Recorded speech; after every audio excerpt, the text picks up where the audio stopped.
Yes, hello guys. Welcome po sa aking channel. For today's vlog, ituturo ko po sa inyo kung paano po tayo mag-add ng another Gmail account sa ating another phone. So guys, panoorin nyo lang po mabuti yung step by step na ituturo ko po sa inyo para po masundan nyo. So guys, napakadali lamang po niya. So guys, punta po tayo dito sa ating Google.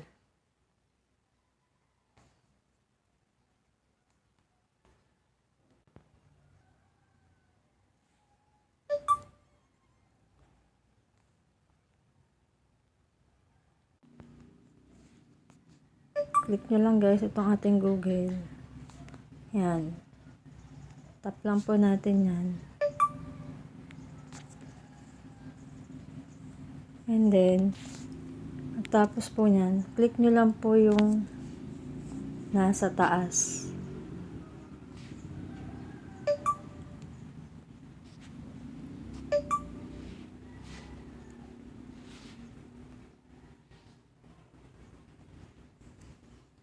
So, ayan po siya guys. Tapos, hanapin lang po natin yung add account.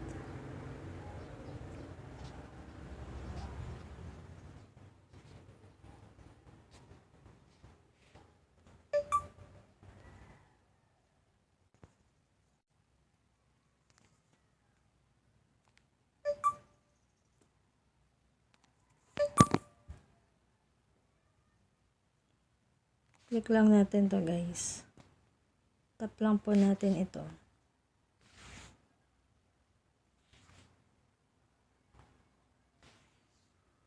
Tapos, hanapin nyo po dyan yung nakalagay na add another account. Click nyo lang po yan guys.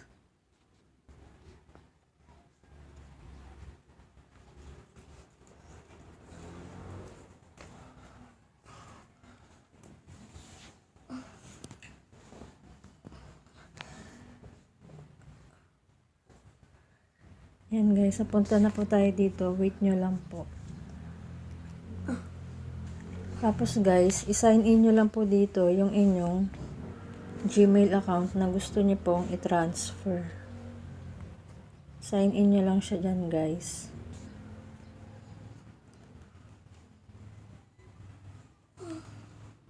Pero di ko na po ipapakita guys kung ano po yung aking email account. So guys, ganun na po yung gagawin nyo. Tap nyo lang po dyan yung inyong Gmail account. So guys, pag na-enter nyo na po yung inyong Gmail account, lagay nyo na po dito yung inyong password. Yan, ganyan lang po yung gagawin nyo. So guys, hindi ko na rin po ipapakita kasi alam nyo na po kung paano nyo na po yan gagawin.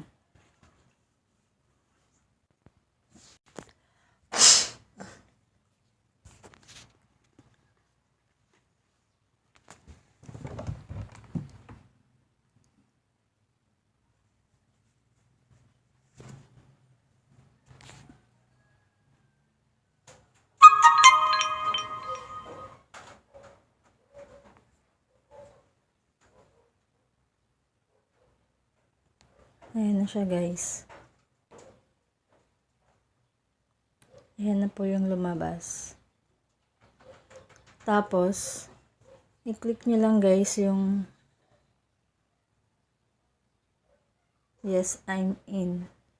Ibig sabihin guys, kayo po yan.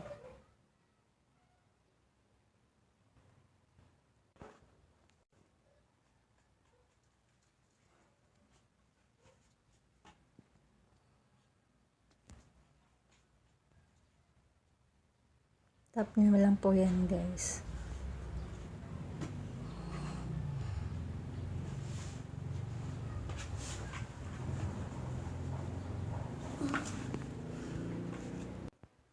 So guys, click nyo lang po yung agree. Yan, okay na po siya guys. So guys, napakadali lamang po, 'di ba? Sundan nyo lang po yung step by step ng aking tutorial. So sana guys, may natutunan po kayo. So guys, huwag po natin kalimutan mag-like and subscribe and hit the notification bell para updated po kayo sa aking mga latest video. Salamat guys. Thanks for watching. Ingat!